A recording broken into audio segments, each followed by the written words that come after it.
সাবেক রাষ্ট্রপতি আব্দুল হামিদের দেশ ছাড়ার ঘটনাটি তদন্ত হচ্ছে। তদন্ত প্রতিবেদন পাওয়ার পর ব্যবস্থা নেওয়া হবে বলে জানালেন স্বরাষ্ট্র উপদেষ্টা। শনিবার সকালে শাহজালাল আন্তর্জাতিক বিমানবন্দর পরিদর্শন শেষে স্বরাষ্ট্র উপদেষ্টা মোহাম্মদ জাহাঙ্গীর আলম চৌধুরী এসব কথা বলেন।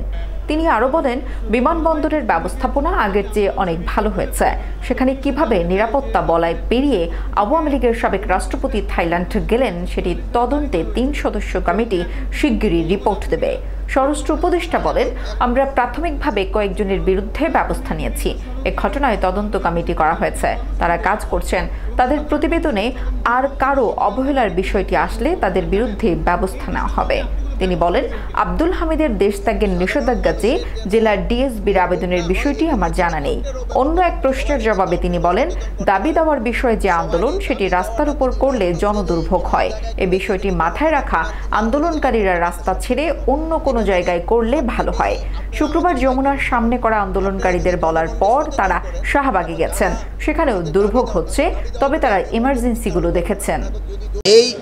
এই পরিস্থিতির জন্য যারা দায়ী, এই জন্য কিন্তু আমি কয়েকজন আপনারা জানেন যে করা হয়েছে, সাসপেন্ড করা হয়েছে, কাউরে অ্যাটাচ করা হয়েছে এবং একটা ইনকোয়ারি কমিটি করা হয়েছে।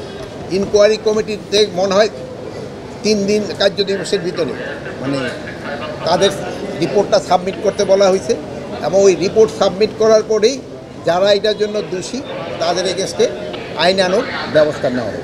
মানে উপদেষ্টা একটা জিনিস জানার বিষয়, সেটা হচ্ছে উপদেষ্টা সাবেক রাষ্ট্রপতিকে নিষেধাজ্ঞার ব্যাপারে একটা নিষেধাজ্ঞা ছিল এসবির পক্ষ থেকে আপনাদের কাছে পাঠিয়েছিল, সে বিষয়ে আপনারা কতটুকু জানেন?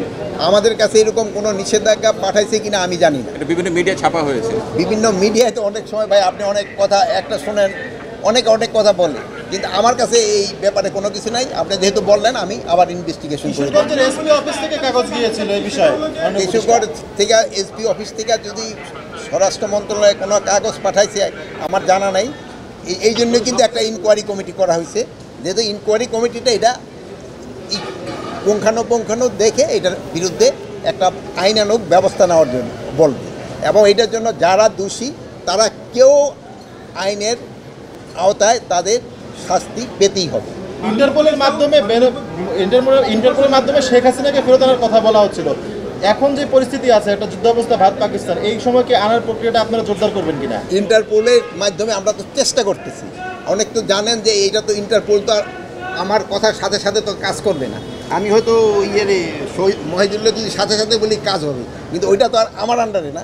ওইটা তারা সময় হয়তো তাদের আইন কানুন মতো তারা ব্যবস্থা নেয়। আপনারা একটা বিষয় জানতে চাচ্ছি, সেটা হলো যে